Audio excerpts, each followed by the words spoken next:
ఏంటి ఏదో ప్యాకెట్ పెట్టుకొని తిప్పుతా ఉంది, ఏదో ఆలోచిస్తా ఉంది, గాల్లో గీతలు గీస్తా ఉంది, ఏంటి అనుకున్నా, ఆహా వచ్చింది ఐడియా, వచ్చేసేయండి చూసేసేయండి, ఏంటి కట్ చేస్తుంది, ఇంకా మాకు తెలుసులే రెసిపీ ఏంటో అంటారా, హైదరాబాద్ స్టైల్ డబల్ కమిటా చేస్తుంది అనుకుంటున్నారా, పప్పులో కాలేసినట్టే, అస్సలు కాదు. మీరైతే చూసేసేయండి. మీకు ఇంట్లో ఆల్మోస్ట్ ప్రతి ఇంట్లో బ్రెడ్ తెచ్చుకుంటారు, ఓ 2, 3 ముక్కలు తింటారు, లాస్ట్ లో అన్ని మిగిలిపోతాయి. లేదా ఆ పైది లాస్ట్ లేయర్ నేనైతే అస్సలు తినను, అవి కూడా మిగిలిపోతా ఉంటాయి, వాటితో కూడా చేసేసుకోవచ్చు.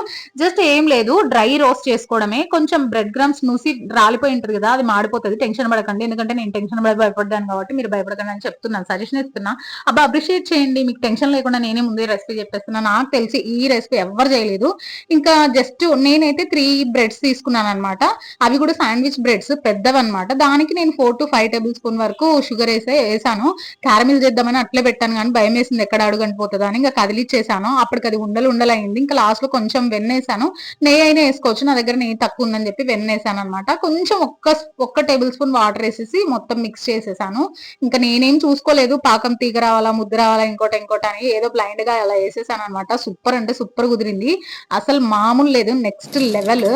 నాకు తెలిసి ఈ రెసిపీయో స్నాకో ఇంకోటి ఎవ్వరు యూట్యూబ్ లో ఇంతవరకు చూపిలేదు. ఆహా అప్రిషియేట్, నన్ను నేను చేసుకుంటా, మీరు చేసినా చేయకపోయినా ఇంతవరకు చూసారంటే మీకు ఈ వీడియో నచ్చినట్టే ఉంటుంది. ప్లీజ్ లైక్ చేసుకొని సబ్స్క్రైబ్ చేసుకోవచ్చు కదా. Thanks for watching.